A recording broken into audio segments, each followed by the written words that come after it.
बहुत जल्दी मार देते हैं, देवताओं पर कृपा कर देते हैं। राक्षसों का इतनी जल्दी उद्धार कैसे कर देते हैं भगवान? देखो वो तो दुष्ट होते हैं, महापापी होते हैं, और फिर भी भगवान उनके पास पहुंच जाते हैं। और हमारे यहाँ लोग 50 वर्षों से भजन करने लगे हैं, भगवान कभी आए ही नहीं, दुष्टों पर कृपा करते रहते हैं। ये क्या तरीका है? तो बाबा सुखदेव जी कहते हैं, राजन परीक्षित एक बात बता, अगर तू मुझे समझा सकता है तो सही बताना।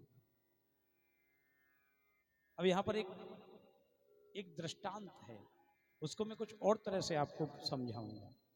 जैसे आप भगवान टाकी चौराहे पे खड़े हैं और यही मौसम है, ये मान लो गर्मी पड़ रही है, आपको बस का इंतजार है, बस आ जाए तो हम आगे कहीं यात्रा करें। और यहीं के रहने वाले हैं आप, इसी नेहरू नगर के।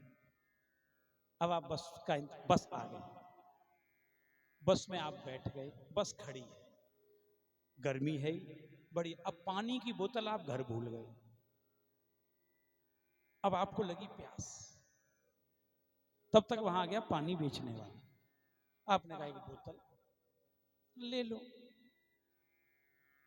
लेकिन भीड़ ज्यादा थी, आपने बगल में देखा एक आदमी था, उसके पास बोतल है, भैया 2 घूंट पानी मिल जाएगा? उसने कहा लीजिए साहब। आपको बोतल मिल गई, आपने 2 घूंट पानी पिया, आपको अच्छा लगा, उसकी बोतल वापस दी। अब आपने पानी पिया, थोड़ी प्यास बुझी, लेकिन थोड़ा ही तो लिया दूसरे से, थोड़ा और ले लो। तो जो पानी बेच रहा उसने कहा भैया बोतल देना। अब आपने बोतल ले लिया, बोतल आपकी है, आपसे पियो या फेंको। आपने पानी पिया, और पानी पी के सबसे पहले पिया, फिर एक कुल्ला कर दिया बाहर। जैसे ही आपने गाड़ी में से बाहर थूका पानी, वो किसी के ऊपर गिर गया। अब पानी गिरा, ध्यान से सुनना, तब आपको इसका अर्थ पता चलेगा। अब पानी गिरा दूसरे के ऊपर, उसने ऊपर देखा तो उसने 2-4 भाषण आपको, तो आपने कहा यार हमें पता थोड़ी था, धोखा हो गया। बोले अच्छा नीचे उतर, मैं बताऊं धोखा किसे कहते हैं। अब वहां तू मैं हो गई, और तू मैं इतनी बढ़ गई कि आप तो अंदर थे, वो बाहर था। आप शीशे से बाहर निकलने को तैयार मारने को, और वो नीचे था, उसने धोखे से आप में एक थप्पड़ धर दिया। वो बोतल वाला पैसे मांग रहा है, अब आप पैसे दोगे कि लड़ोगे? सही बताओ, पहले सही बताओ। इतने में क्या हुआ, वो थप्पड़ पड़ गया, ड्राइवर ने गाड़ी बढ़ा दी, अब गाड़ी निकल गई, आप बस में रह गए, पानी वाला भी वहीं रह गया, जिससे झगड़ा हुआ था वो भी वहीं रह गया। अब आप जहां तक जाओगे, जहां तक पहुंचे, अब वहां पर 3 किरदार हैं, एक जिसने बस में आपको पानी पिलाया, एक जिसकी बोतल आप ले गए, एक जिससे आपका झगड़ा हुआ। आप इन तीनों में से किसको याद रखेंगे? सही बता दें, बहुत अच्छी तरह सोच के बताना, इतनी जल्दी उत्तर मत दो, फंस जाओ। मैंने पूछा जिसने 2 घूंट पानी दिया था उसे याद रखोगे, या जिसने बोतल दी उसे याद रखोगे, जिसने थप्पड़ मारा? इन तीनों में से सबसे ज्यादा आपका टेंशन कहां होगा? अच्छा, जब लौट के बस अड्डे पे वापस आए आप शाम को, तो उतरते ही किसकी याद आएगी? थप्पड़ वाले की कि पानी पिलाने वाली? क्यों? अच्छा काम किसने किया था आपके साथ?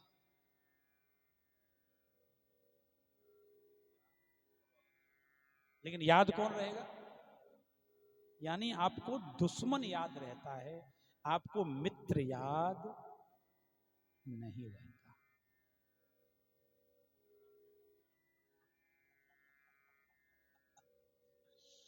क्योंकि यही घटनाएं हमें सिखाती हैं कि हमें किसकी याद रखनी है, लेकिन स्वभाव के अनुसार हम लोग गड़बड़ कर देते हैं। लेकिन यहां क्या है, यहां जो राक्षस हैं वो किसको याद ज्यादा करते हैं? राक्षस सबसे ज्यादा भगवान से वो याद रखते हैं, वो भगवान को नहीं छोड़ पाते।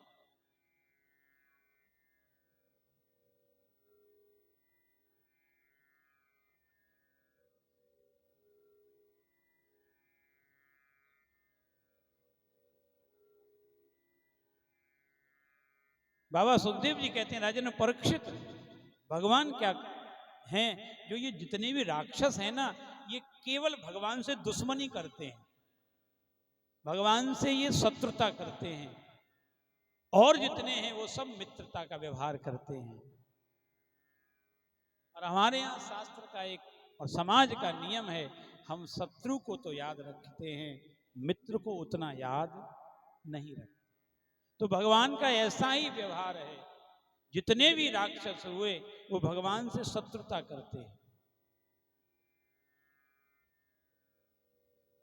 रावण से जब शूर्पणखा ने जाकर कहा कि ऐसे ऐसे मेरे संग दो तपस्वी ने मेरी नाक कान काट लिए, तो उसने कहा तुमने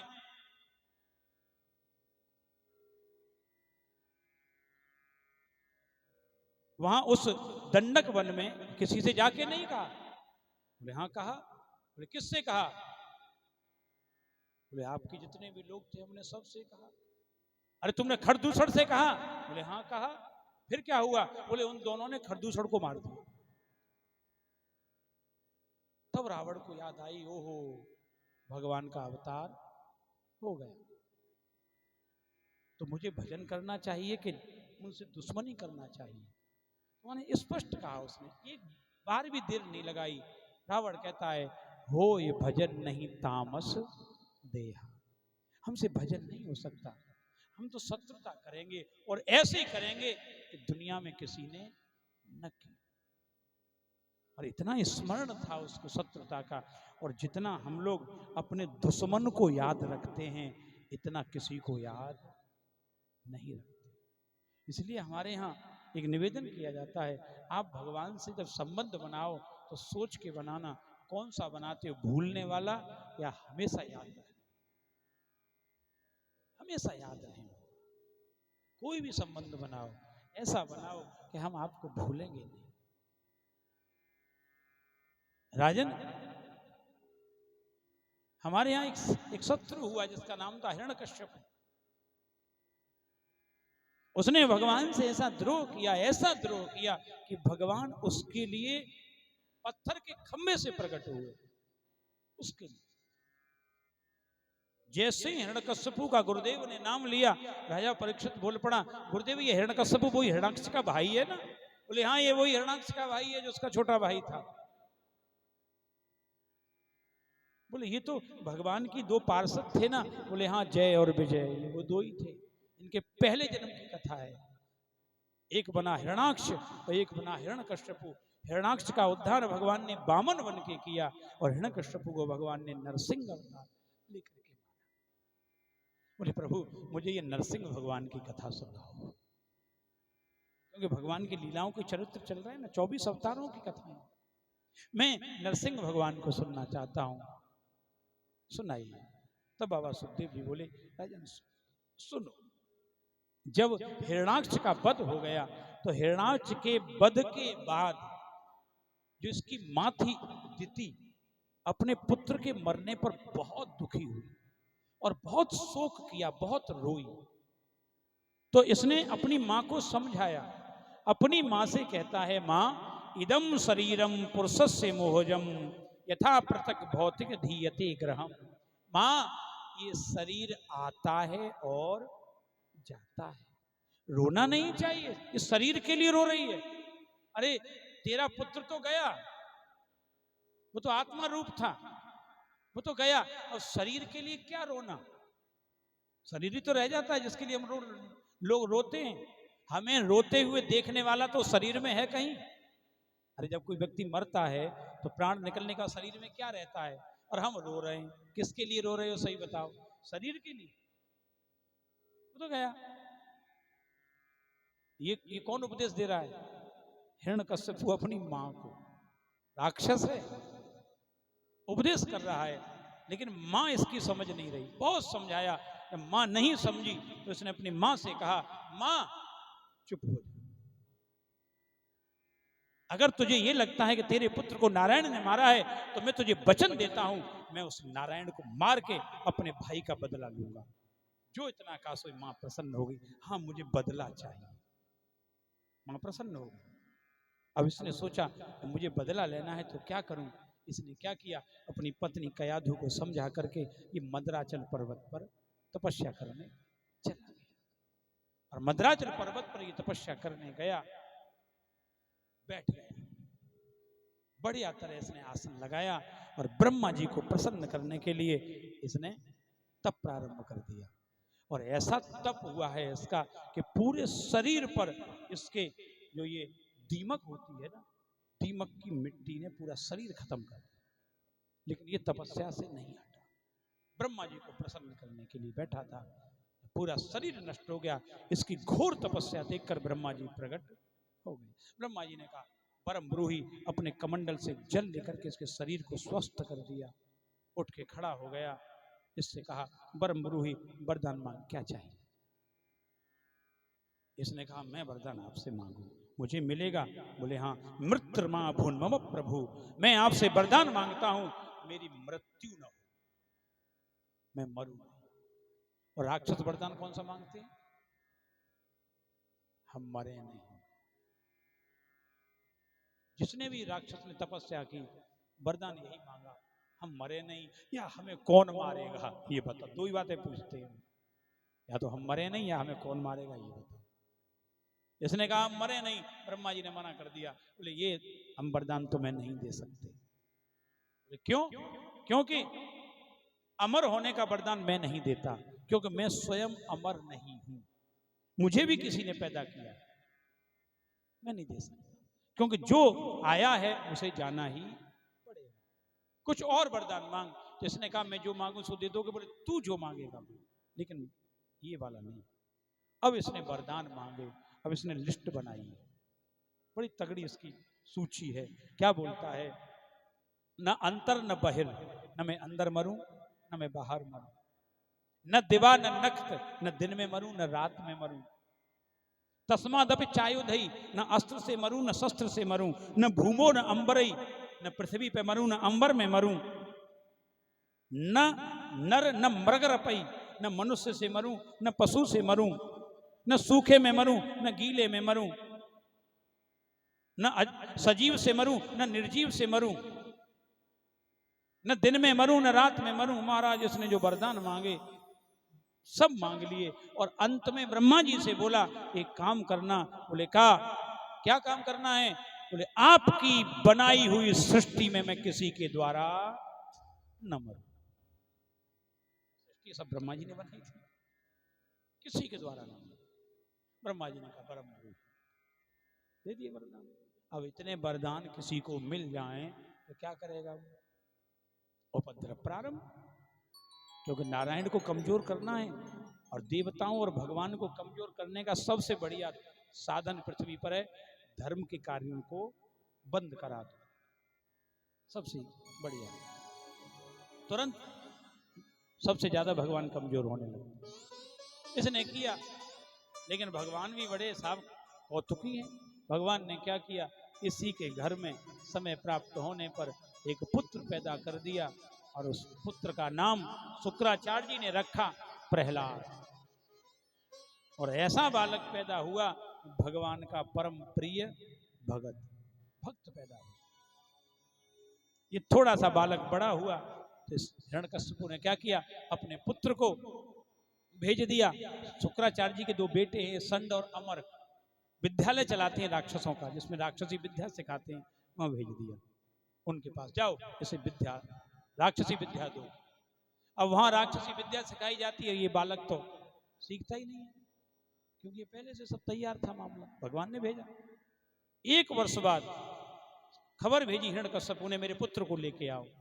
हिरण्यकश्यप के पास इस पुत्र को लेके संड और अमर पधारे तो हिरण्यकश्यप ने अपनी गोदी में बिठाया अपने बालक को, और गोदी में बिठाकर प्रपक्ष कथ्यताम वत्सः मन्यते साधु यद भवान। अरे बालक, एक बात बता, तूने गुरु आश्रम में रह करके क्या सीखा। अब ये बालक गोदी में बैठा हुआ अपने पिता से कहता है, पिताजी मैंने क्या सीखा वो बताऊं। बोले बताने लगा। ये कहता है, तत्साधु मन्ये असुरवर्य देहिनम। हे महाराज असुरों के सम्राट, मैं आपको बताता हूं मैंने क्या सीखा। क्या सीखा?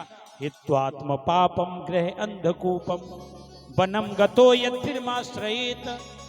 पिताजी, ये जो हमारा घर है ये अंधा कुआ है। हित्वात्म पातम ग्रह अंध कूपम, ये हमारा घर क्या है? अंधेला कुआ है। इसी में जन्म लिया, इसी में बड़े हुए और इसी कुएं में मर गए। अंधेरे में पड़े हैं हम लोग। क्या करना चाहिए? बनम गतो, बन जाओ। और बन के क्या करो? बनम गतो यद्य हरिमाश्रयेत, और बन जाकर के भगवान हरि के चरणों का आश्रय लेना चाहिए। लो महाराज, जो भगवान को कमजोर करने का काम कर रहा था उसी के घर में कौन पैदा हो गया? भगवान बड़े कृपालु हैं, बड़े कौतुकी हमारा। हम लोग ये देखते हैं ना कि पाप बहुत बढ़ रहा है, चिंता मत करो, एक झटके में खत्म कर देंगे। एक झटका लगता है, शहर के शहर गायब हो जाते हैं। कल ही हुए हैं साहब, उत्तराखंड में पूरा गांव गायब है। पूरा गांव गायब, पता ही नहीं चला कौन कहां। 3 दिन पहले वायनाड में पूरा गांव गायब है, पता ही नहीं चला, सोते ही रह गए। ठाकुर जी नारायण बड़े विचित्र हैं साहब।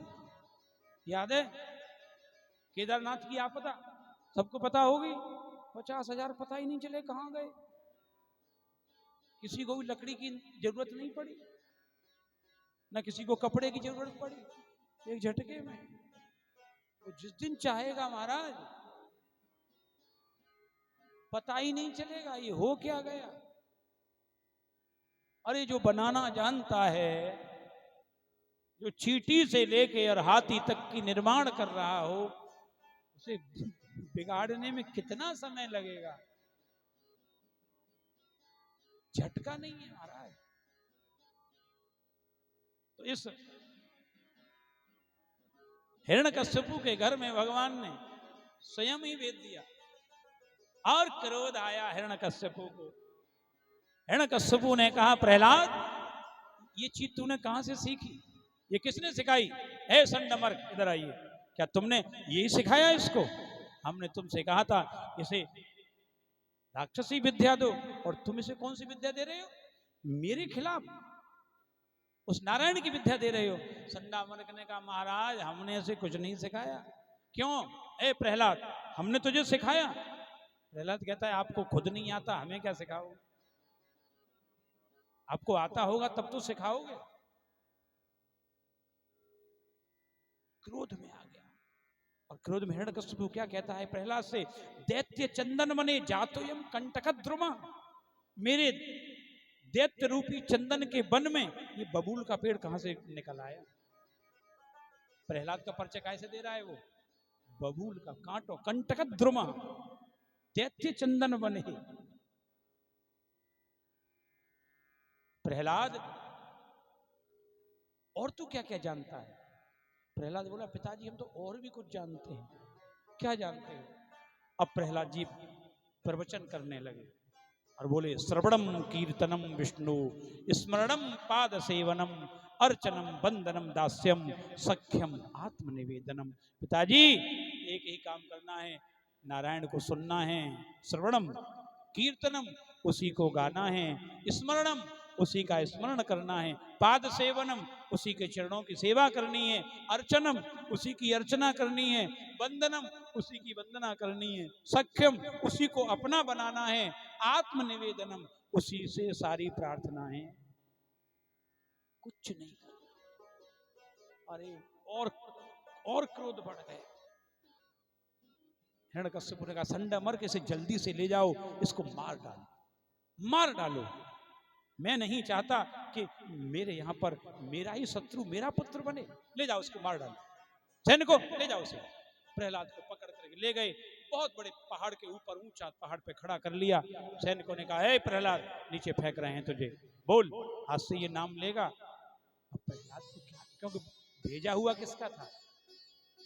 अरे परमात्मा जिसको भेजता है वो डरता थोड़ी है किसी से। तो भगवान का ही प्रोडक्ट था ना, भगवान नहीं भेजा था। बोला आप मुझे फेंक दो, मुझे डर नहीं लगता। बोले तू मर जाएगा। बोले मैं नहीं मरूंगा, मैं मरूंगा ही नहीं। बोले क्यों? वो वयम अमृतस्य पुत्र, मैं अमृत का बेटा हूं, मैं नारायण का हूं, और नारायण के पुत्र को कोई मार सकता है? कोई नहीं मार सकता। और क्रोध आ गया सैनिकों ने, फेंको इसे, ये तो फिर भी नाम उन्हीं का ले रहा है। ऊपर से फेंक दिया नीचे। लेकिन जैसे ही फेंका तो परमात्मा तो परमात्मा है। देखो हमारे यहाँ हम सब लोग जानते हैं, बताने की जरूरत नहीं, जाको राखे साईं, सब जानते हैं। अगर मृत्यु है तो बचोगे नहीं, और नहीं है तो आएगी नहीं, आएगी। कुछ भी कर लो, कोई कुछ कर ले, और आ गई है तो बैठे बैठे कार्यक्रम खत्म है, पता ही नहीं चलेगा। बोले अच्छे वाले थे चले गए, ठीक ठाक थे, अभी तो बात कर रहे थे, और एक साहब ऊपर से गिरा, देख लो ठीक ठाक हूं, कुछ नहीं हुआ।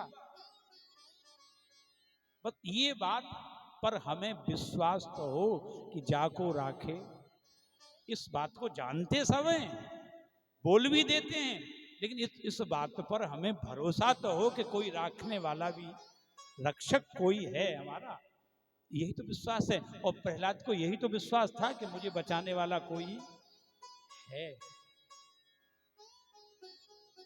यही कथा है। इतना तो समझ में आया कि हमारे कोई है। देखो जो हमें रख रहा है, ये सांस हम कहां से ले रहे हैं? ज्यादा कहीं बाहर जाने की, अपने आप में ही आप सोच सकते हैं कि मैं क्या, ये सांस हम कहीं मोल ले सकते हैं? मान लो हम पे 10-20 करोड़ रुपया हो और हम कहें ए सांस हमारे पास, हम और बढ़वा लेंगे, कोई बढ़वा सकता है क्या? नहीं बढ़वा सकता। अरे यहाँ तक आप देखेंगे, बचपन में जो पैदा हुए जिनकी आंखें नहीं थी, वो आंखें नहीं लगवा पाए दूसरे, बड़े बड़े धनवान हमने देखे हैं। हमारे बचपन में जिनके कान और मुंह की आवाज चली गई जन्मना, फिर वो कहीं लगवा पाए? आपने भी आसपास देखे होंगे, हजारों लोग नहीं लगवा पाए। क्यों? वहां से कट है ना, और वहां से जिस दिन कट होगा खत्म, कुछ नहीं कर सकते हम लोग, और ना कोई कर पाया आज तक। बस उसे यही समझना प्रहलाद है। प्रहलाद ने ये समझ लिया, ऊपर से नीचे फेंक दिया। सैनिक उतर के जब तक नीचे आए, प्रहलाद बैठे थे और नारायण का जप कर रहे थे। सैनिकों ने देखा ये मरा नहीं, ये तो अब ऊपर देखते हैं, प्रहलाद को देखते हैं, बाल भी बांका नहीं हुआ साहब प्रहलाद का। पकड़ के ले गए, हिरण्यकश्यप से बोले महाराज ये बालक नहीं है, जादूगर है। बोले क्यों? इतनी ऊंचे से फेंका था फिर भी कुछ नहीं बिगड़ा। अच्छा झूठ बोलते हो, तो मारा ही नहीं होगा, मैं मारता हूं उसे। ए राजवैद्य इधर आइए, क्या है? वो आपके पास विष रखा है, विष लाइए। राजवैद्य गए, विष ले आए, कटोरा भरा, ला के राजा को दिया। हिरण्यकश्यप ने कहा प्रहलाद पकड़। प्रहलाद ने पी जा, पी इसको। प्रहलाद को भरोसा किस पे है? लिया हाथ में, नेत्र बंद किए और परमात्मा से प्रार्थना की, तुदीयम वस्तु गोविंदम तुभ्यमेव समर्पये ग्रहणस्व मुको भूत्वा प्रसीद परमेश्वर। उस पात्र को मुंह से लगाया, परमात्मा का नाम लेके पी गए, गटागट पी गए। अब तो वैद्य सैनिक सब के सब आंखें फाड़ के देख रहे, अरे ये तो मरा ही नहीं। हिरण्यकश्यप ने वैद्य जी को पकड़ा, इधर आओ, तुमसे विष की कहा था कि खाने पीने का कोई सामान लाए हो? अरे बोले साहब विष है। तो झूठ बोलते, तो विष है ही नहीं है, विष से कोई बच सकता है आज तक? बोले ये बच तो गया, लगता है तुम झूठ बोल। लाओ पात्र लिया प्रहलाद से और हाथ में लेकर के राजवैद्य से कहा बचा हुआ तुम पियो। राजवैद्य बोला मर जाएंगे महाराज, विष है। बोले अगर विष होता तो ये मरता, तू पी। और राजवैद्य को पिलाया, राजवैद्य पीते ही श्री राम जय राम गए। वो तो फड़ाक से जमीन पर गिरे, प्राण पखेर उड़ गए। अब हिरण्यकश्यप डर गए। हिरण्यकश्यप ने तू मरता क्यों नहीं है, तुझे मरना चाहिए था। प्रहलाद कहते हैं पिताजी आप भूल गए, आप मुझे मारना चाहते हो।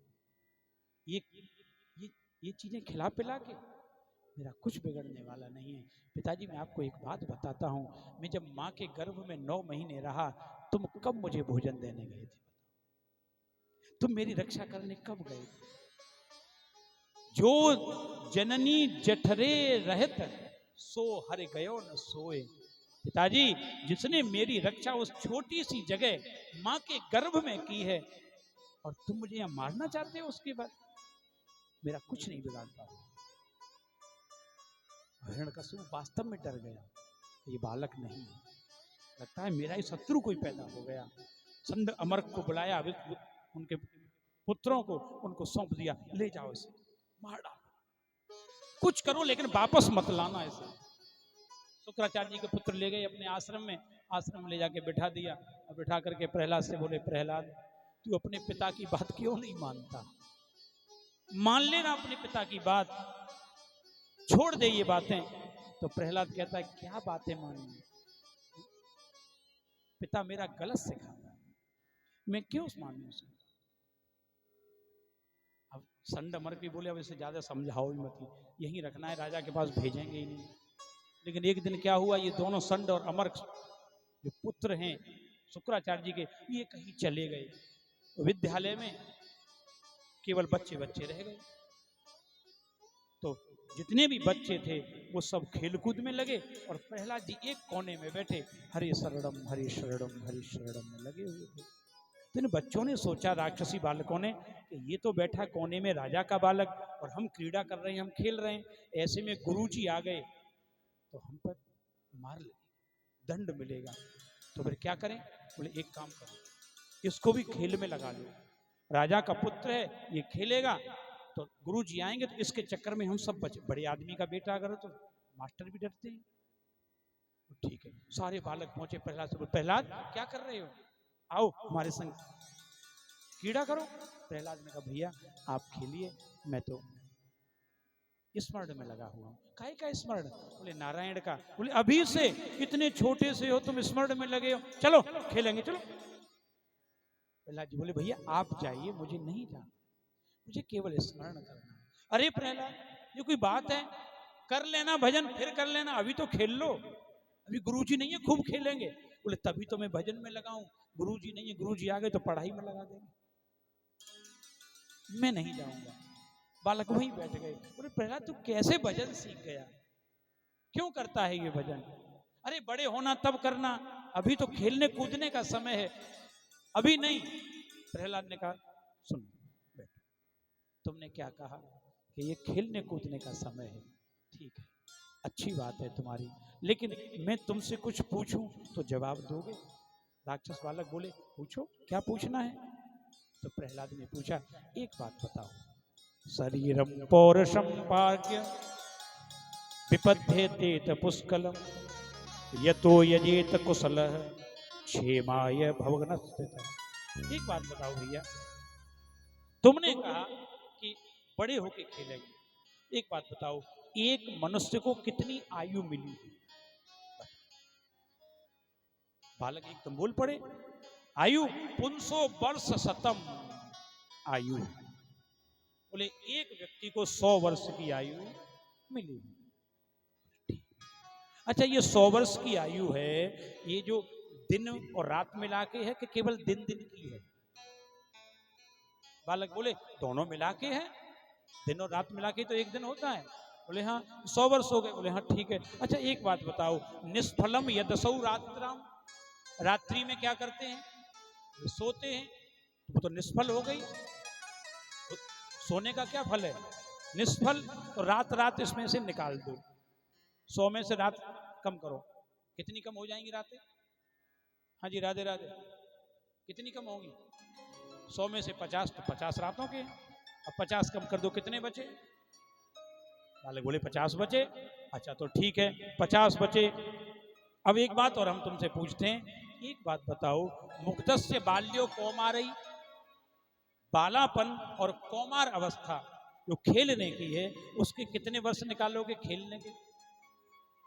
अब यहां थोड़ा सा सोचना पड़ेगा, बच्चे को कितने दिन खेलने यानी खेल में रखना चाहिए, ये शास्त्र बताता है, कितने दिन रखना चाहिए कम से कम खेल में। 10 वर्ष खेलने के बताए, 10 वर्ष खेलने के। बोले ठीक है 10 वर्ष खेलने के निकाल दो, 50 से 10 वर्ष गए, कितने बचे। अब बाकी बची पढ़ाई, पढ़ाई में कितना जाएगा? क्या वर्ष चाहिए? लगाओ टोटल अपने आप, कम से कम 15 साल पढ़ाओगे नहीं पढ़ाओगे? अब 40 में से 15 और कम कर दो, कितने बचे? बोलो ना, मेरा गणित कमजोर है। हाँ, इतना पढ़ा लिखा नहीं हूं। अच्छा चलो ये हो गया, अब बचे कितने? 25 रह गए। अब 25 में विवाह के बाद परिवार में रहने को कितना समय चाहिए कम से कम? अभी भजन नहीं है कहीं भी इसमें। परिवार पालने में कितना? 25 में काम हो जाएगा? हा? नहीं होगा। अच्छा बुढ़ापा कहाँ गया? बुढ़ापे की भी तो कुछ कुछ चाहिए। कितने साल बुढ़ापे को चाहिए? बचा कुछ नहीं है, ये ध्यान रखना। 25 तो गए काय में? परिवार में 25 ही बचे थे। नहीं वो लाएंगी, लेकिन अब जो आ रहा है ये उनके लिए है। पहले जिन लोगों ने इस पर चले, आप ही बताइए, आपकी उम्र के अनुसार आपको जब स्कूल भेजा गया था कितनी उम्र थी? ना 3 हो ही नहीं सकती उस समय की।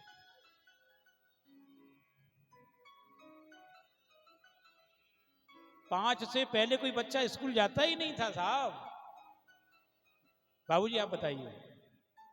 5 खूब याद है साहब। और सीधे एडमिशन कौन से क्लास में होता था? और अब अरे छोड़ो एल कीजिए मैया लोगों, अब तो एक नया एक स्कूल चला है क्रेज। अरे उसे भी छोड़ो, मैं अभी दिल्ली में था एक जगह, एक पेट में बच्चे का एडमिशन। ये भगवान खोपड़ी खराब मेरी तो। आ गए वो विद्यालय में, बोले क्या कराने आए हो? बोले एडमिशन। बोले किसका? बोले बच्चा। बच्चा कहाँ है? बोले होगा। बोले मतलब है नहीं, नाम क्या है? बोले कुछ भी रख लो, लेकिन पत्नी पहले ही सोच लेते हैं होगा तो क्या नाम रखेंगे। अब पेट में एडमिशन हो रहे हैं। और आपको आश्चर्य होगा जो विदेश जाते होंगे, मैं थाईलैंड में कथा करने गया, बैंकॉक में, तो जिस जगह का हिंदू टेम्पल है वहां तो 5 मंजिल है, तो नीचे के 3 फ्लोर पर केवल स्कूल चलता है, केवल स्कूल। उसके 2 फ्लोर पर एक पे मंदिर और एक पर रहने की व्यवस्था आने जाने वाले। जब हम लोग कथा करने गए वहां, मैं तो आश्चर्य में पड़ गया। गोदी में बच्चे को लाते थे हमारा माता पिता और सौंप जाते थे। 1-2 दिन हमें पता नहीं चला, हम समझ रहे हॉस्पिटल है, पता नहीं चला। लेकिन अपन भी साहब यूपी के आदमी, उसमें वृंदावन के, तो कुछ खोजने की आदत रही। पूछ बैठे उनसे जो वहाँ के प्रेसिडेंट थे मंदिर के, पारिक जी थे। मैंने पारिक जी ये नीचे क्या हॉस्पिटल चलता है? बोले नहीं भाई साहब हॉस्पिटल नहीं। क्या चलता है?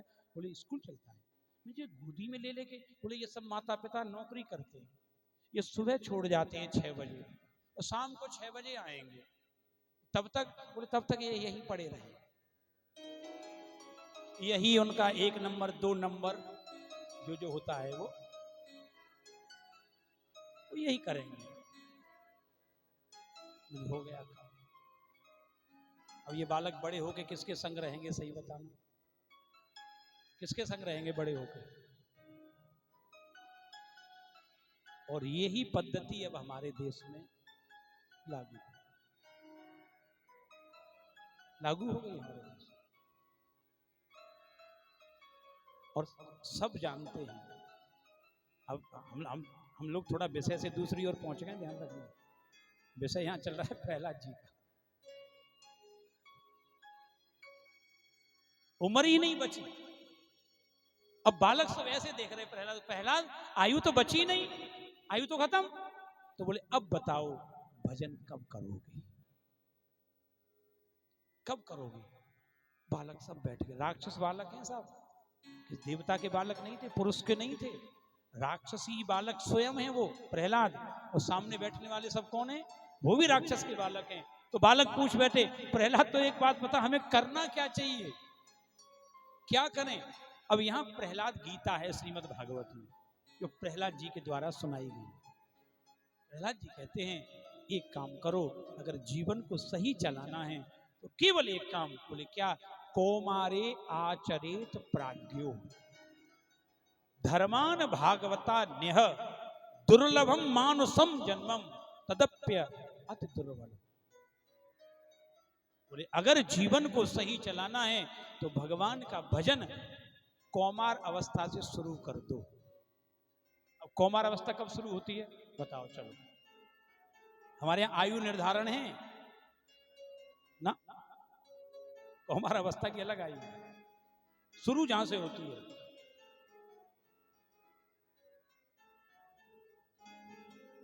5 वर्ष जैसे ही पूरे होते हैं, 6वें वर्ष में जैसे ही बालक पढ़ता है वो कौमार हो जाता है। और ये चाणक्य नीति को पढ़ना कभी है।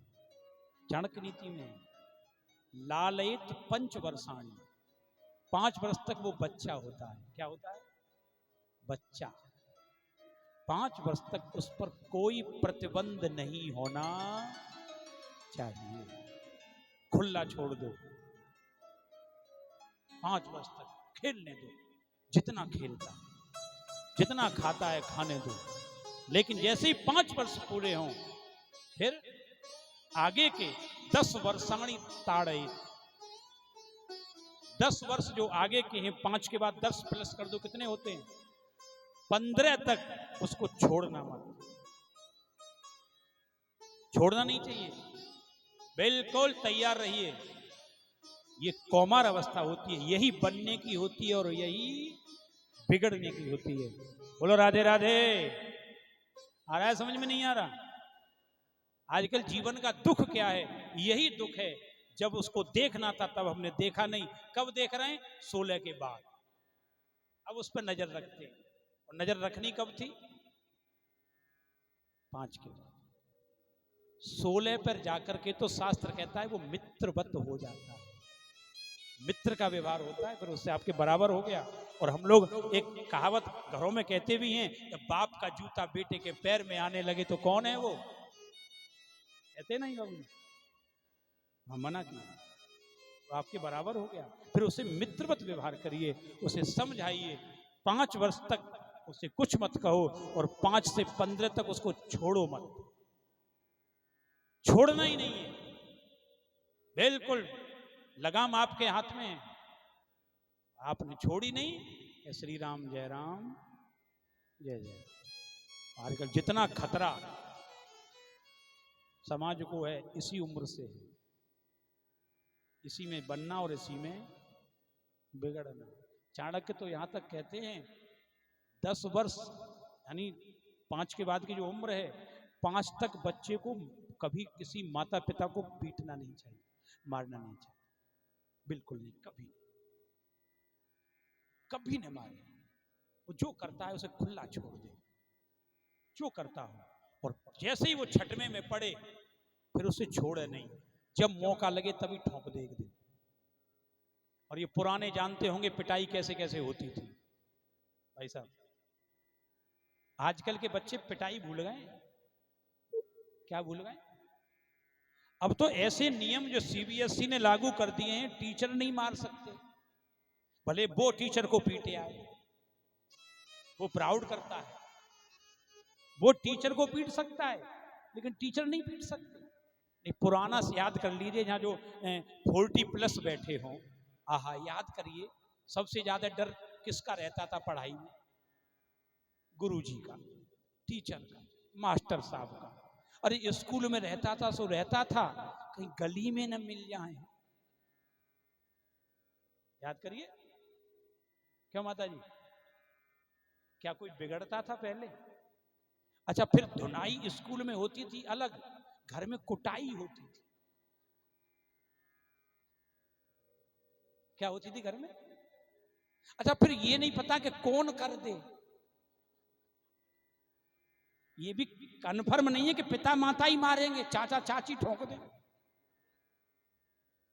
ताऊ ताई ठोक दें। ठोकना धुनाई, ठोकना तो धुनाई होती थी बढ़िया। और फिर शिकायत कर तो घर वाले फिर मारते थे, और मारो इस नालायक को।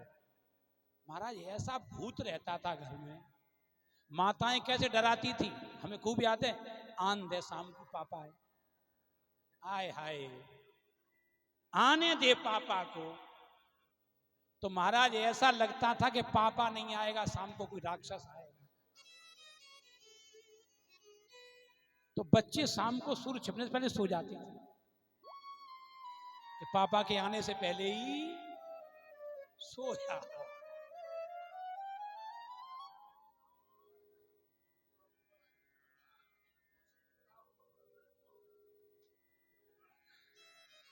अब ये वाला आनंद कहीं किसी घर में दिखाई दे रहा है? सही बताना है?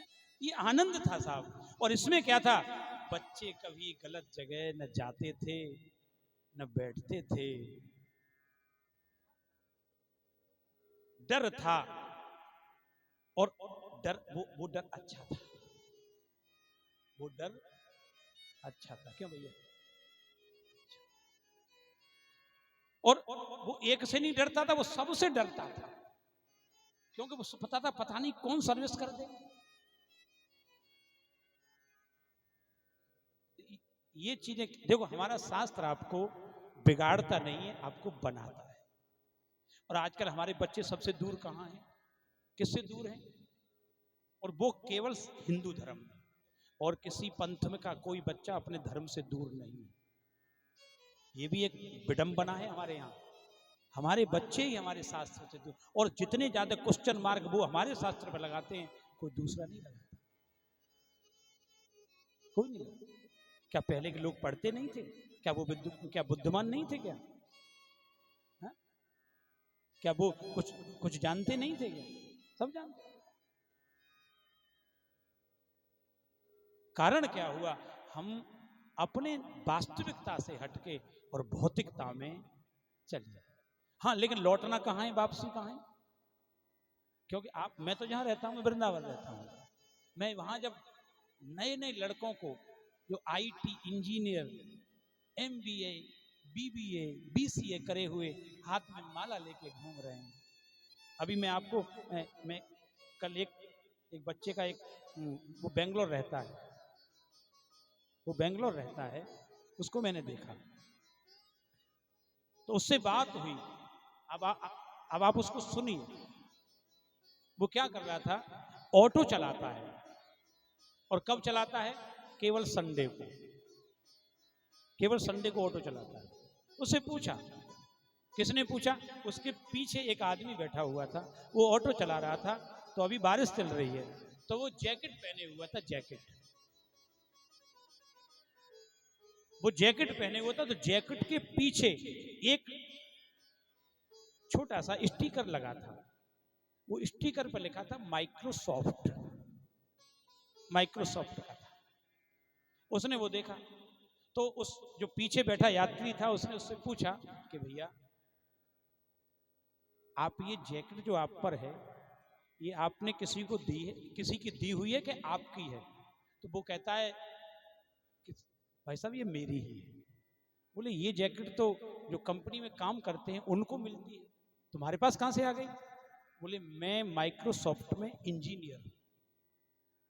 बोले, क्यों झूठ बोल रहे यार, तुम ऑटो चला रहे हो, तुम्हारा दिमाग खराब है, तुम कहाँ वहां काम करते होगे? तो वो कहता है, मैं वहीं काम करता हूं और मेरी सैलरी भी बहुत अच्छी है। बोले, फिर ऑटो क्यों चलाते हो? बोले, मैं जो 6 दिन काम करता हूं, तो मैं वहां इतना ज्यादा मेरे ऊपर प्रेशर होता है, उस प्रेशर को हटाने के लिए, मैं मस्ती लेने के लिए एक दिन ऑटो चलाता हूं बेंगलोर। अब सोचिए, काम का प्रेशर कितना है, और उस प्रेशर को दूर करने के लिए वो व्यक्ति क्या कर रहा है? क्योंकि आजकल सबसे ज्यादा जीवन में क्या है? और प्रेशर को दूर करने का कहीं ना कहीं तो आपको साधन ढूंढना ही पड़ेगा। नहीं करेंगे तो कोई ना कोई गलत कदम उठा लेंगे, आप नशा करने लगेंगे, गलत जगह आने जाने लगेंगे। क्योंकि प्रेशर को कम करने का साधन परिवार में नहीं रहा है। अब परिवार वाले क्या चाहते हैं? अच्छा रिजल्ट। बोलो राधे राधे, जोर से बोलो। आजकल माता पिता बच्चे से क्या चाहते हैं? सही बताना, अच्छा रिजल्ट। और नहीं मिले तो घर वाले क्या करेंगे? आप सब पढ़े लिखे बैठे हैं, आज सबसे खतरनाक अगर कहीं प्रेशर है तो जो कोटा में जो वो चल रही है, आप सब पढ़ते होंगे, सबसे ज्यादा बच्चे आत्महत्या कहां कर रहे हैं? क्यों क्यों कर रहे हैं? अच्छा, वो प्रेशर किसका है?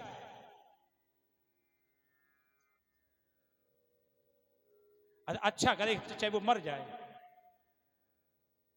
अच्छा नहीं करे, हमें अपनी पोजीशन दिखानी है संसार में। अच्छा, ये हम ये चाह रहे हैं कि हमारा मोहल्ले में नाम हो, अपने नाम के चक्कर में दूसरे की जिंदगी दांव पे लगा रहे हैं। सावधान, सावधान होना पड़ेगा। ये जो प्रहलाद का चरित्र है, ये बचपन से क्या सिखा रहा है? कौमारे आचरित प्राज्ञो भगवान धर्मान भागवता निह। अगर आप चाहते हैं कि हमारा बच्चा आगे जाकर के बढ़िया बने, तो उसे बचपन में कुछ सिखाना भी तो है। वो कौन सिखा रहा है? नहीं सिखा रहे। तो बालक बोल पड़े प्रहलाद से, क्या करना है? और चलो आओ मिल करके भगवान का स्मरण करते हैं। सब इकट्ठे हो गए और स्मरण प्रारंभ कर दिया। सारे बालकों को लेकर के प्रहलाद जी, चलो उठो, सबको खड़ा कर लिया और आश्रम में जो वस्तुएं थी, जो साज सामान था, कीर्तन प्रारंभ किया। और ऐसा कीर्तन किया, इसको करते करते महाराज वो तो निकल पड़े नगर में, उसी नगर में निकल पड़े। बिठलाओ इन्हें, कहीं बैठ जाएं। बैठ जाओ बैठ जाओ, खड़ा होना ठीक नहीं है, तुम्हारे पीछे बहुत लोग हैं। बैठ जाओ बैठ जाओ।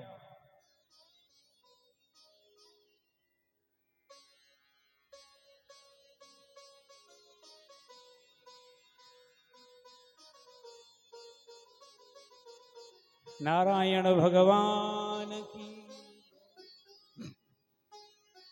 और उस कीर्तन ने क्या किया, पूरे नगर में जब कीर्तन हुआ, किसी ने जाके हिरण्यकश्यप को बोल दिया कि महाराज आपके पुत्र ने पूरे नगर को बिगाड़ दिया।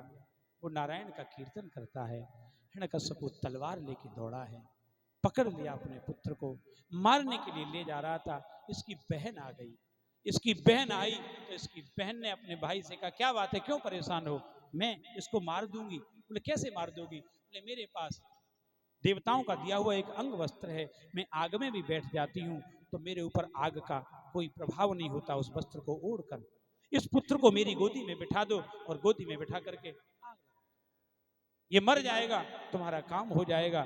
तो ये ठीक है। हिरण्यकश्यप ने वही किया। नगर के बीचों बीच अपनी बहन को बिठाया गोदी में, उस बालक को बिठाया, प्रहलाद को, चारों तरफ से लकड़ी लगा के आग लगाई और सबसे कहा, आज के बाद अगर कोई उस नारायण का, मेरे शत्रु का नाम भी लेगा, यही हाल करेगा।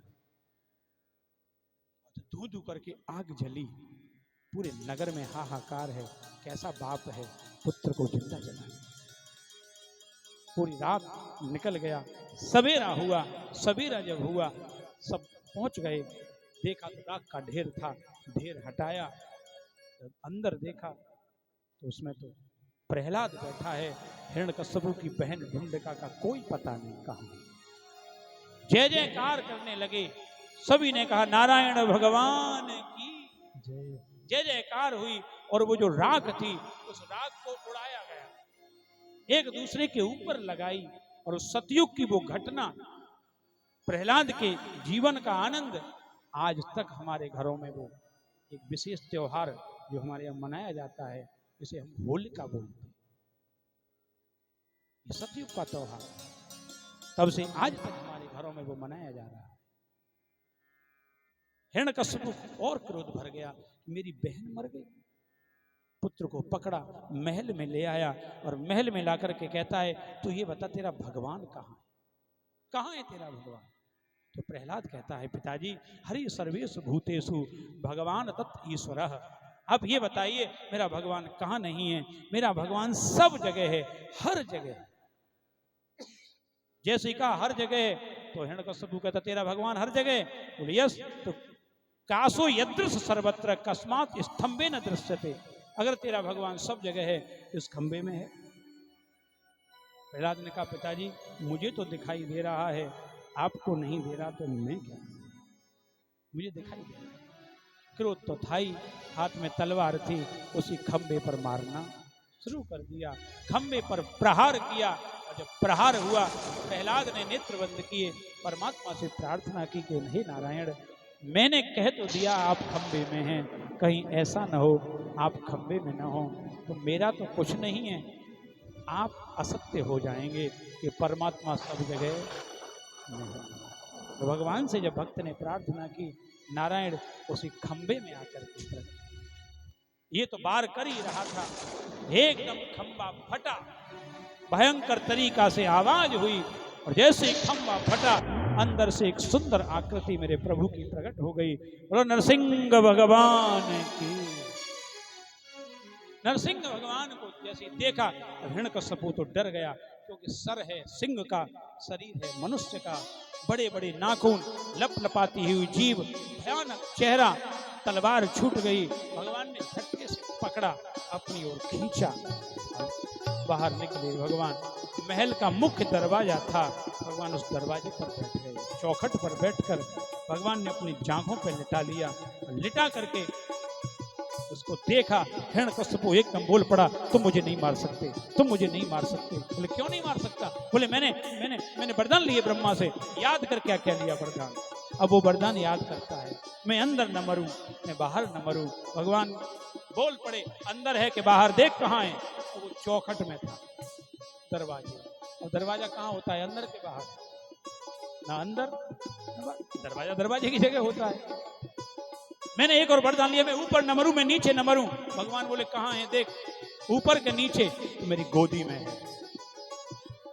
मैंने एक वरदान और लिया, मैं सजीव से न मरूं, मैं निर्जीव से न मरूं। भगवान बोले मैं तुझे इसीलिए नाखूनों से मारूंगा। नाखून निर्जीव भी होते हैं और नाखून सजीव भी होते हैं, लगे रहेंगे, बढ़ते रहेंगे, काट दो, फिर दोनों तरह के होते हैं। मैंने एक वरदान और लिया, क्या लिया? मैं दिन में न मरूं, मैं रात में न मरूं। तो भगवान कहते हैं देख ले, ये दिन है कि रात? संध्या समय था, सूर्य छिप रहे थे, देख ले कौन सा समय। अरे मैंने एक वरदान और लिया, मैं अस्त्र से न मरूं, मैं शस्त्र से मरूं। भगवान बोले खाली हाथ है, देख ना अस्त्र ना शस्त्र, कुछ नहीं लाया। अरे मैंने एक वरदान और लिया, क्या लिया? मैं पशु से न मरूं, मैं नर से न मरूं। भगवान बोले तेरे लिए तो मैं नरसिंह बन के आया। और याद कर ले, कहता है मैंने एक वरदान और लिया, क्या? ब्रह्मा की बनाई हुई सृष्टि में किसी के द्वारा न मरूं। नारायण बोलते हैं, नरसिंह कहने लगे, हे हिरण्यकश्यपु, मैं ब्रह्मा को बनाता हूं, मुझे ब्रह्मा नहीं बना। और याद कर, आई नहीं। देखो मृत्यु से बचने के उपाय कितने भी कर लो, है जी, उपाय कितने भी कर लो, बचने वाला कोई, सबको तैयारी। इसने तो क्या क्या उपाय किए थे। अरे ये तो हिरण्यकश्यपु की बात है। अभी कुछ वर्ष पहले हमारी पृथ्वी पर एक आदमी हुआ, माइकल जैक्सन, पढ़ा होगा। उसने मृत्यु से बचने के लिए क्या नहीं किया, और वो भी अल्पायु में। 40 भी नहीं पहुंचा वो तो साहब, हमारे यहाँ तो 100 पहुंच रहे हैं, तो 40 भी नहीं ले पाया वो भी। तो मृत्यु से बचने के उपाय, महाराज वो ऐसा आदमी था, हाथ भी नहीं मिलाता था किसी से, कोई कीटाणु ना आ जाए। डॉक्टरों की फौज रखता था, कितने बार उसने शरीर का मॉडिफिकेशन कराया, फिर भी नहीं। इससे और कुछ है? कुछ नहीं था। मेरे प्रभु ने दोनों हाथों के जो बड़े बड़े नाखून थे गड़ा दिए, पेट में चीर दिया। पेट चीर के जो आंतड़ियां थी मेरे प्रभु ने निकाली, अपने गले में पहन ली। हिरण्यकश्यपु का वध करके जमीन पर पटक दिया। बोलो नरसिंह भगवान की जय। लेकिन इसको तो मार डाला। भगवान का क्रोध शांत नहीं, भयंकर क्रोध है, भगवान क्रोध में। ब्रह्मा जी ने कहा अब इस क्रोध को कौन शांत करे, कौन जाएगा? तो कोई दिखाई नहीं दिया ब्रह्मा जी को, प्रहलाद दिखाई दिया। प्रहलाद से ब्रह्मा जी ने कहा, प्रहलाद आ गए प्रभु। वो तो आंखें बंद करके खड़ा था, उसे नहीं पता भगवान आ भी गए, और पिता को मार भी डाला। बोले प्रभु आ गए, सामने हैं, उनको प्रणाम कर। प्रहलाद ने कहा प्रभु आ गए, एकदम नीचे लेट गया, अपने दोनों हाथ नारायण के चरणों पर रखे, नरसिंह के, और जैसे ही चरणों पर रखे भगवान ने नीचे देखा कोई है, खींच लिया, गोदी में बिठाया। प्रहलाद, जो प्रहलाद को देखा, भगवान का क्रोध ही शांत नहीं हुआ। भगवान ने तो प्रहलाद को हृदय से लगाकर, जैसे एक गाय अपने बछड़े को प्रेम करती है, कैसे करती है? गाय का प्रेम देखा है? जीभ से चाटती है। प्रहलाद को जीभ से चाटती, क्योंकि सिंह, मुंह तो गाय का है, पशु का ही तो है। जीभ से चाटने लगे। प्रहलाद की आंखों में आंसू आए। प्रहलाद से भगवान बोले, प्रहलाद क्षमा करना, आने में देर हो गई। भगवान कह रहे हैं। प्रहलाद बोला, मैं क्षमा क्या करूं प्रभु, आप एक बात बताओ, आपने मेरे पिता को क्यों मार दिया? मेरे पिता को क्यों मारा? भगवान बोले, तेरा पिता राक्षस था। बोले, मैंने कहा था मेरे पिता को मार दो? मैंने तो नहीं कहा, मैंने ये कहा था खंबे में आ जाओ। आपने पिता को मार दिया। संसार क्या समझेगा आज के बाद कि प्रहलाद ने अपने पिता को मरवा डाला? मेरे ऊपर कलंक लगवा दिया आपने प्रभु, अच्छा नहीं किया आपने। अब सुन लो, ऐसा बेटा भी तो किसी के यहाँ हो, ऐसा पुत्र भी तो किसी का हो। इतने कष्ट पिता ने दिए, फिर भी वो भगवान से क्या कह रहा है, मेरे पिता को क्यों मारा, मुझे ये बता। तब भगवान ने जवाब दिया, ये तेरा पिता बाद में है, मैं तेरे कहने पे नहीं आया, मैं तो तेरे पिता के लिए आया। जानता है तेरा पिता कौन है? तेरा पिता मेरा ही एक द्वारपाल था। जय और विजय में ये विजय था। आज मैंने इसका उद्धार कर दिया, क्योंकि मैं इसको वचन दिया था, जब तू राक्षस बनेगा तो मैं तेरा उद्धार करने के लिए आऊंगा, तू चिंता मत कर। बोले, प्रभु चिंता क्यों ना करूं, आपने मेरे पिता का पेट फाड़ के मार दिया, दुर्गति हो गई, सदगति थोड़ी हुई है मेरे पिता की। भगवान बोले, क्या कह रहा है तू? दुर्गति तेरे पिता की?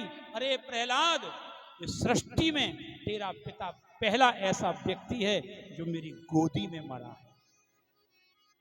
आज तक मेरी गोदी में किसी ने प्राण नहीं त्यागे। और भगवान के जितने 4 युग के अवतारों का वर्णन आता है, उसमें 2 लोगों की कथा आती है जो भगवान की गोदी में मरे। एक तो आता है हिरण्यकश्यपु और दूसरे आता है जटायु। इसके अलावा कोई भगवान की गोदी में नहीं मरा।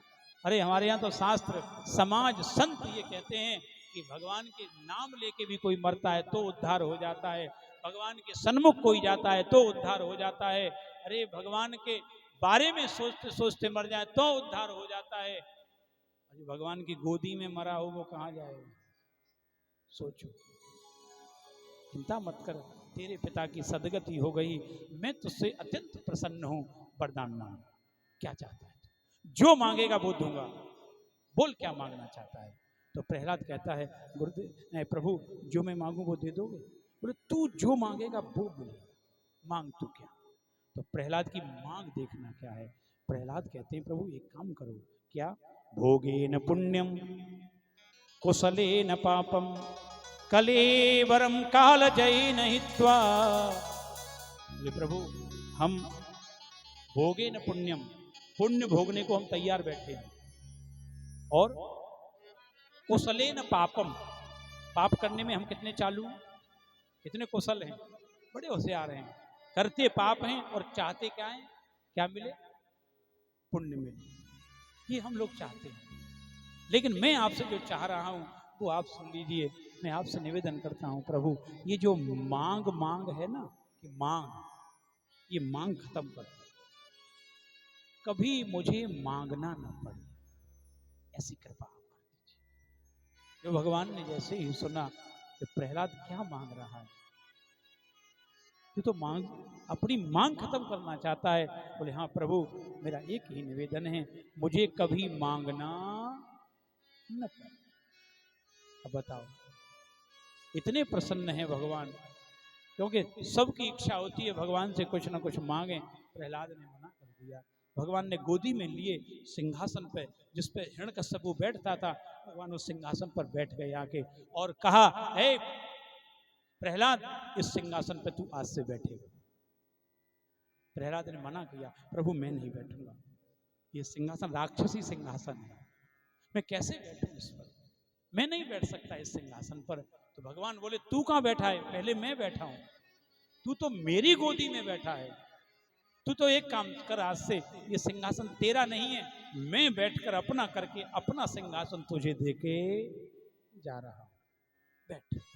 देखो, पहले भगवान ने बैठकर उसे अपना बनाया, फिर प्रहलाद को बिठाया, और भगवान उसी चौखट पे आके फिर बैठ गए, और उसी चौखट में भगवान अंतर ध्यान, उसी चौखट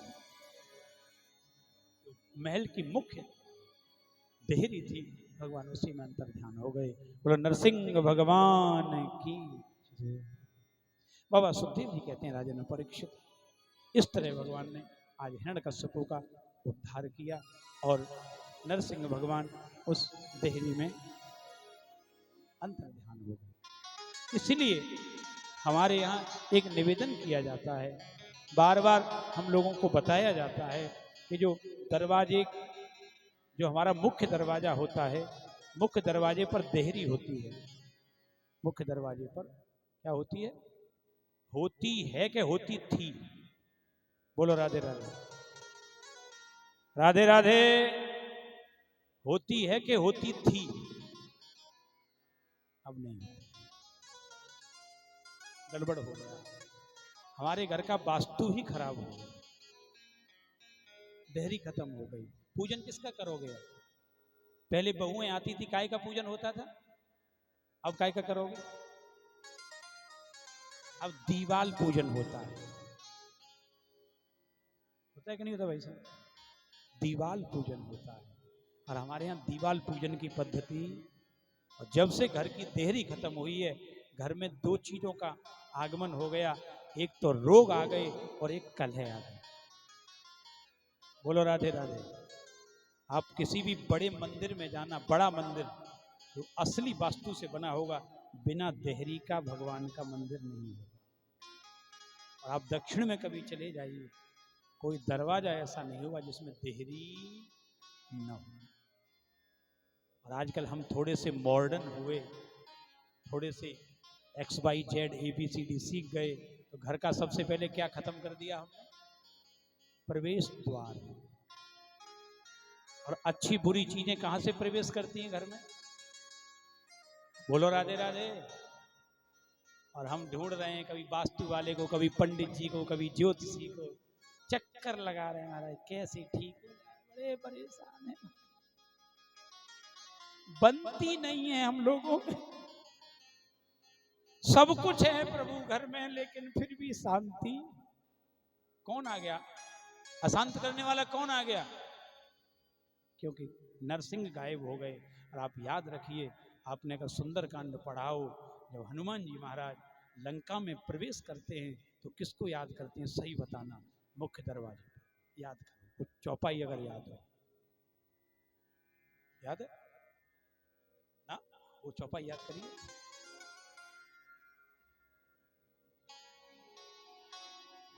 मसक समान रूप कपे धरी, लंकहि चलेउ सुमिरे नर हरि। किसको याद किया था? याद है?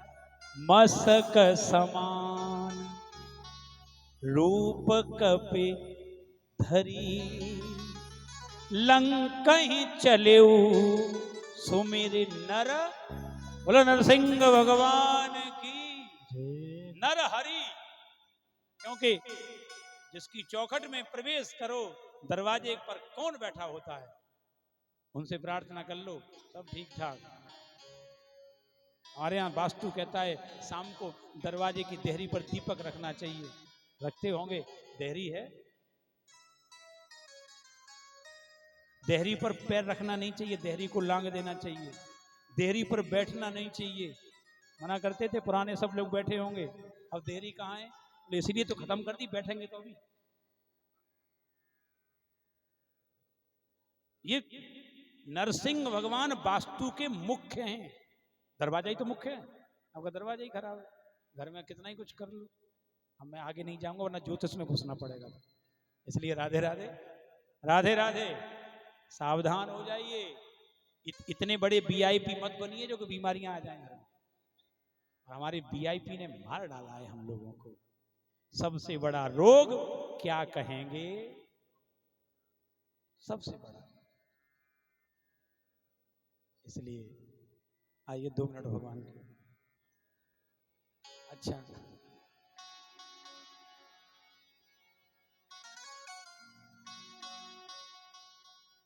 कौन सा भजन गा ले? एक गा ले, मीठी मीठी तालियां बजाएंगे सभी लोग, ठीक है ना? अरे मेरा दिल तो दीवाना हो गया मुरली वाले तेरा।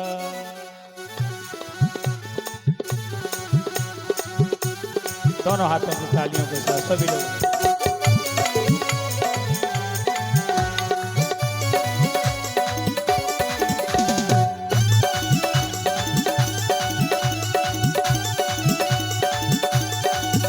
मेरा दिल तो दीवाना हो गया मुरली वाले तेरा। हो गया मुरली वाले तेरा। ओ मेरा दिल तो दीवाना हो गया मुरली वाले तेरा। मेरा दिल तो दीवाना हो गया मुरली वाले तेरा। मुरली वाले तेरा, मुरली वाले तेरा, ओ कमली वाले तेरा, कमली वाले तेरा। ओ नजरों का निशाना हो गया मुरली वाले तेरा। नजरों का निशाना हो गया मुरली वाले तेरा। तेरा तो दीवाना हो गया मुरली वाले तेरा। राधे राधे।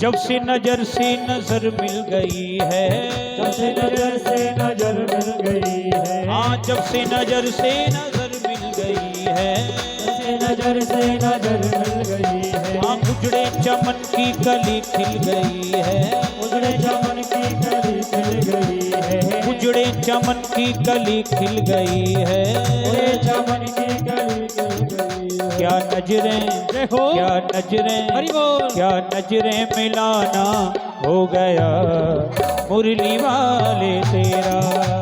नजरें मिलाना हो गया मुरली वाले तेरा रे तेरा रे। मेरा दिल तो दीवाना हो गया मुरली वाले तेरा। जय हो।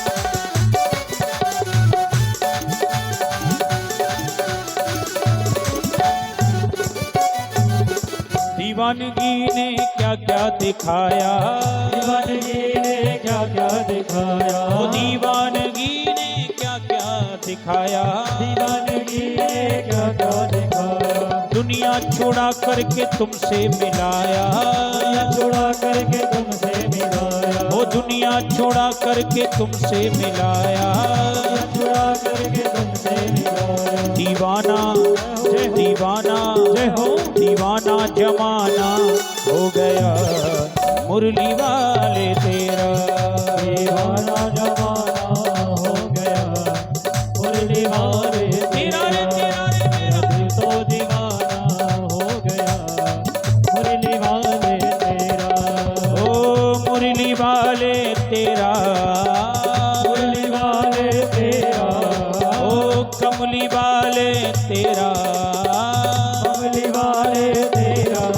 नजरों का निशाना हो गया मुरली वाले तेरा, नजरों का निशाना हो गया मुरली वाले तेरा। ओ मेरा दिल तो दीवाना हो गया मुरली वाले तेरा, मेरा दिल तो दीवाना हो गया मुरली वाले तेरा। कमली वाले तेरा, कमली वाले तेरा। ओ मुरली वाले तेरा, मुरली वाले तेरा। ओ कमली वाले तेरा, कमली वाले तेरा बांके बिहारी लाल की जय। जय जय श्री राधे। आसीद गिरिविरो राजस त्रिकूट